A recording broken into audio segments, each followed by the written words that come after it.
இந்த வீடியோல என்னென்ன சினிமா அப்டேட்ஸ்லாம் இருக்கு அப்படின்னு சொல்லி கேட்டீங்கன்னா, நம்ம சியான் விக்ரம் சாரோட 62வது படத்துக்கான அப்டேட், அதுக்கப்புறமா புஷ்பா 2 இந்த படத்துக்கான டீசருக்கான ரிலீசிங் டேட், பையா படத்தை ரீ-ரிலீஸ் வந்து பண்ண போறாங்க, நம்ம தலைவர் 171 படத்துக்கான ஒரு சின்ன அப்டேட் அப்படின்னு சொல்லிட்டு இன்னைக்கு இந்த வீடியோல இவ்வளவு சினிமா அப்டேட்ஸ்லாம் வந்து இருக்கு. இது எல்லாத்தையும் பத்தி இந்த வீடியோல ஃபுல்லா வந்து பார்க்கலாம். நம்ம சியான் விக்ரம் சாரோட 62வது படத்துல இருந்து நாளைக்கு வந்து பாத்தீங்கன்னா ஒரு முக்கியமான அனௌன்ஸ்மெண்ட் வந்து வரப்போகுது அப்படின்னு சொல்லிட்டு இந்த விஷயத்தை இப்போ வந்து அபிஷியலா வந்து சொல்றாங்க. நாளைக்கு சாயங்காலம், அதாவது ஏப்ரல் 3ஆம் தேதி சாயங்காலம் 6 மணிக்கு இந்த படத்துல இருந்து ஒரு அப்டேட் வந்து வரப்போகுது. என்ன அனௌன்ஸ்மெண்ட் நம்ம சியான் விக்ரம் சாரோட 62வது படத்துல இருந்து வரப்போகுது அப்படின்னு சொல்லிட்டு நம்ம வந்து வெயிட் பண்ணி பார்க்கலாம்.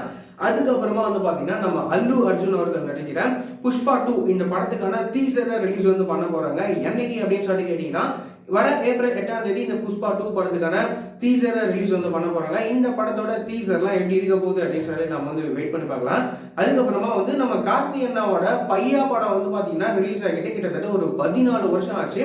ஆனா இந்த படமும் சரி, இந்த படத்துல இருக்கிற சாங்ஸ் பிஜிஎம்ஸ்லாம் வந்து சரி, இன்னைக்கு வரைக்குமே நிறைய பேரோட ஃபேவரட்டா வந்து இருக்கு.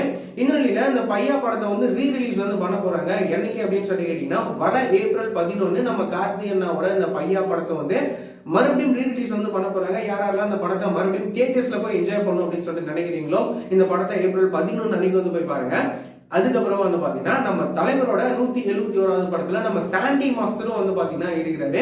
இந்த விஷயத்த அவரே வந்து பாத்தீங்கன்னா சொல்றாரு, இந்த படத்துல ஒரு ஆக்டரா இருக்கிறாரா இல்லைன்னா ஒரு சினிமாட்டோகிராஃபரா இருக்கிறாரா அப்படின்னு சொல்லி நம்ம வந்து வெயிட் பண்ணி பார்க்கலாம். இந்த மாதிரியான ரெகுலரான சினிமா அப்டேட்ஸ்லாம் நீங்க ரெகுலரா தெரிஞ்சுக்கணும் அப்படின்னு நினைச்சீங்கன்னா நம்மளோட இந்த சேனலை மறக்காம சப்ஸ்கிரைப் பண்ணி வச்சுக்கோங்க. வேற ஏதாவது ஒரு நெகட்டிவ் இருந்தது அப்படின்னா மறக்காம கமெண்ட்ல சொல்லுங்க.